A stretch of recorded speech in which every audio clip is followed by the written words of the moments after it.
So, you're thinking about moving to Fresno, California. In this video, I'm going to show you the pros and cons of living in Fresno, California, from somebody who lived here for at least 8 years and counting. I'm going to show you the brutal, honest truth about living here, and stick until the end because I'm going to show you something that might change your mind in moving to Fresno. All that and more coming up in Tagalog/English version.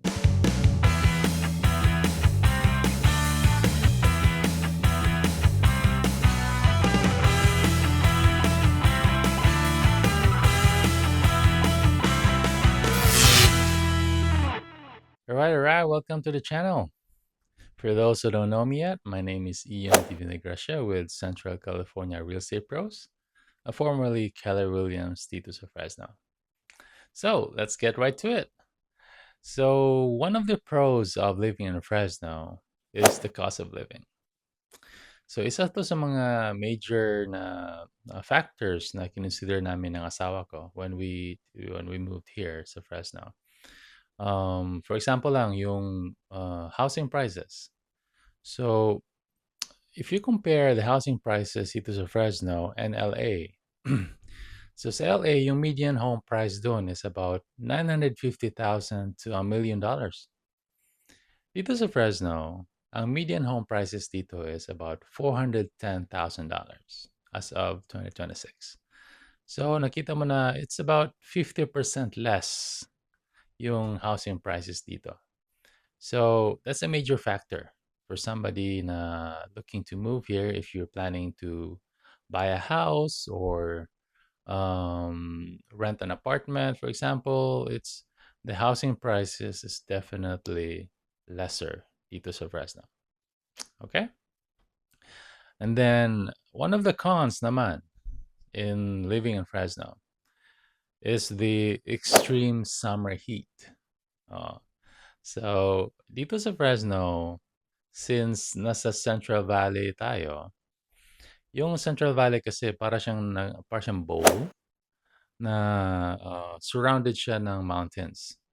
So dito sa Fresno, nasa valley tayo, and then yung heat dito hindi makalabas kaagad. So sa summertime, it's may times talaga na sunod-sunod na days na nasa 100 plus degrees Fahrenheit tayo dito ang temperature. So, sa summertime lang naman, yun lang din ang kailangan mong i-survive, no?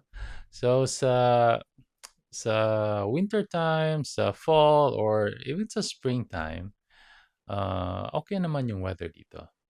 Even sa winter time, hindi rin masyadong malamig. Nasa ano lang siya, nasa 40s to 50s during the day, sometimes 60s. Pero walang snow din dito sa Fresno during winter time, which is nice. No? Sa mga tao na galing sa East Coast or sa New York or sa North part of America, kung ayaw nyo na ng snow, dito walang snow sa winter time. Oh. Yan, isa yan sa mga, uh, I would say, pros din during winter time dito. And cons naman sa summertime, mainit lang talaga. Uh, Second na pros dito sa Fresno. Itong central location ng Fresno. So itong Fresno, nasa Central Valley tayo ng California, Central Valley. And central din tayo sa Central Valley. So, yung Fresno nasa middle of the Central Valley. So, central location tayo. So, dadaanan to patungong Yosemite National Park. Kung papunta ka doon, dadaan ka sa Fresno. So, mga 2 hours to 3 hour drive lang to Yosemite. And kung gusto mo ring pumunta ng mga major cities like LA or San Francisco, and LA is about 4 hour drive from Fresno. Yung San Francisco naman is about 3.5 hour drive. And kung gusto mo namang pumunta sa dagat, dun sa beach, it's about 2.5 drive lang patungo sa Pismo Beach. Pismo Beach. Yung Monterey din, malapit lang din doon. So about 2.5 to 3 hour drive. So centrally located siya. You can basically go anywhere from Fresno and be there on the same day, even the same like morning time or afternoon time. So ano siya, centrally located. So it's very accessible yung mga major cities dito sa California. Okay, isa yan sa mga pros. Another cons dito sa Fresno is itong poor air quality. So, dito sa valley kasi, it's agricultural kasi yung area. So, if you drive from LA to here, makita mo talaga na puro mga, makita mo na ang lapad ng mga farms. And meron din mga livestock na farms like cows. Makita maamoy mo nga yun patungo dito. But dahil sa farms, especially during summertime, mag-pick up din yung ang wind. So, yung dust makukuha doon ah, sa, sa farms and papunta sa air. And minsan din yung mga pesticides sa farm, mahalo doon sa air. So, may mga tao dito minsan na ma-develop sila ng mga respiratory problems. So, kung may issue ka sa baga, baka hindi to para sa inyo. Not just Fresno, but the whole Central Valley. So, poor air quality, yung isa sa mga cons dito sa living in Fresno. Alright, pangatlo na pros in living sa Fresno. So, na-mention ko kanina mainit, di ba? Warm and sunny climate most of the year. So, most of the year, hindi umuulan dito. Yung rainy season is sa winter time lang. So, from springtime, minsan sa springtime may rain minsan, but mostly from springtime up to fall, walang ulan. Napaka-dry.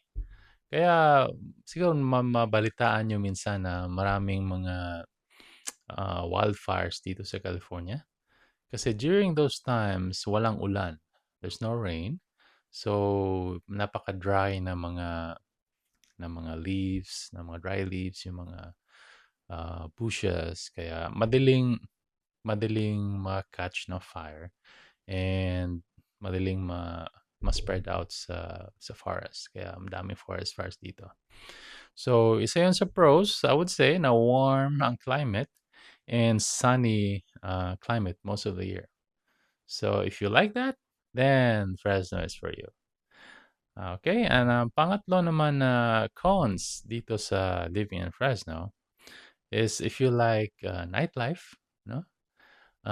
Although meron naman dito sa Fresno, but limited lang siya. Kasi it's not really very big city like LA or San Francisco na maraming nightlife. Yun ang pangatlo na cons. And another pro for Fresno and living here is yung less traffic and congestion sa compared to major metros dito sa California.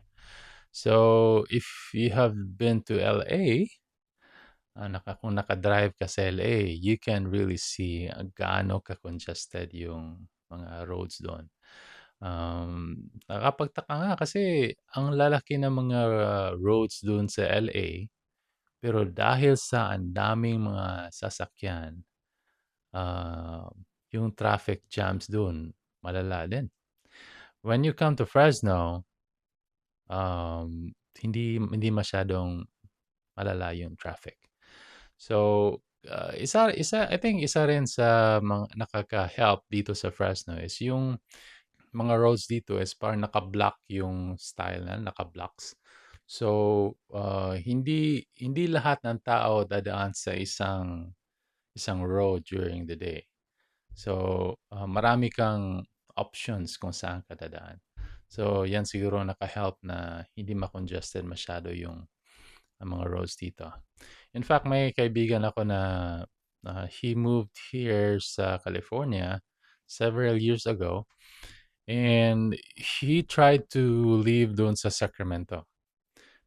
Not putting down Sacramento, pero once nakatira siya doon for at least I think 6 months. Tapos napansin niya na during morning, isang freeway lang ang dadaanan niya patungo sa trabaho ng asawa niya at patungo sa school ng anak niya. So, isang freeway lang tapos napaka-congested during the morning. And when he tried to visit dito sa Fresno, um, nakita niya na napakaluwag during the day. I mean, even during rush hour, kung hindi ka lang sa major freeways, um, pag hinatid niya yung asawa niya, ano lang, less than 10 minutes, nandun na sa trabaho. So, he decided to move here dahil doon sa isang factor na yon na less congested yung mga traffic dito sa Fresno. Okay? Isa yan sa mga pros ng Fresno. Another cons dito sa Fresno is yung fewer higher paying job opportunities outside a few sectors. So, ang malakas dito sa Fresno is yung healthcare na mga jobs, farm, agricultural jobs and healthcare. Yun yung parang booming na jobs dito. But other than that, wala masyadong mga tech jobs dito. Kung gusto mo ng tech na mga jobs, punta ka sa sa Bay Area. Kasi nandun yung mga Google, Microsoft, I think wala ng Apple doon, pero nandun yung mga malalaking company na tech companies. So if you like those jobs, if you need those jobs, baka hindi dito sa Fresno ang para sa'yo. But if you're in healthcare, but if you're in agriculture, then Fresno might be a good place for you. And then let's go to another pros dito sa Fresno. Um, Strong dito yung uh, food, Central Valley food and produce culture. So, as I mentioned, na agricultural area tong Fresno. So, maraming mga mumura na fruits and vegetables. Especially kung season ng mga, let's say, apples or oranges or grapes. Dami dito. So, mura dito yung fruits. Especially kung season ng mga fruits na yon. So, I remember when I went to, saan ba yun? Sa East Coast, pumunta kami ng Baltimore, dun sa, malapit sa Washington.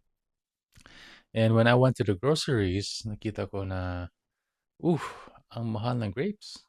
Ba't kaya? So I realized na uh, hindi pala sila farming area. I mean, walang masyadong farm dun sa grapes. So, I would say twice the price, 2 or 3 times the price dito sa Fresno, yung grapes. So, in terms of produce, dito sa Fresno naman is napakamura compared to other areas. Okay? And then another cons for Fresno is yung public transit is weak and car dependent.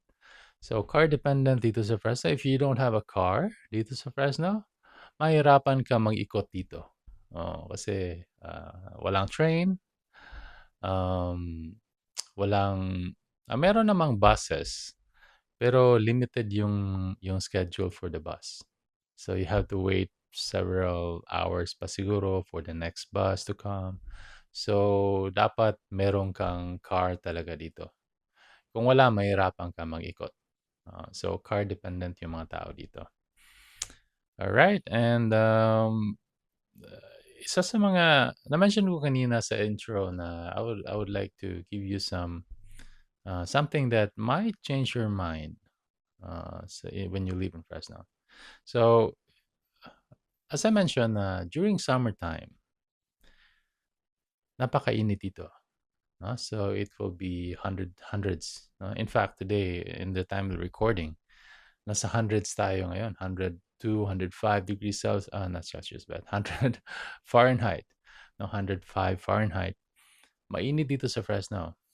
Pero, due to the proximity niya sa mountains, doon sa, may area dito na you just drive 1 hour to the mountains, doon sa tinatawag nating Shaver Lake area, it will be cooler, a lot cooler.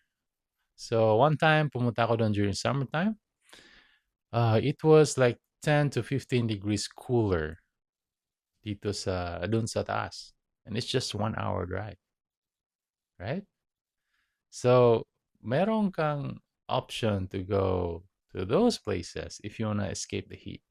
And also, if you willing to drive a little bit more, punta ka doon sa beach, doon sa coastal areas. It's about 2.5 hour drive only from Fresno. So, yung paborito namin, yung Pismo Beach. Avila Beach and Pismo Beach, yung paborito namin. It's just 2.5 hour drive. And it will be a lot cooler over there. So just spend a day there or two maybe during the weekends to cool off and come back here to work. And during your off days, pwede kang pumunta dun sa malamig na area. Not super lamig, but lower temperatures than here in Fresno.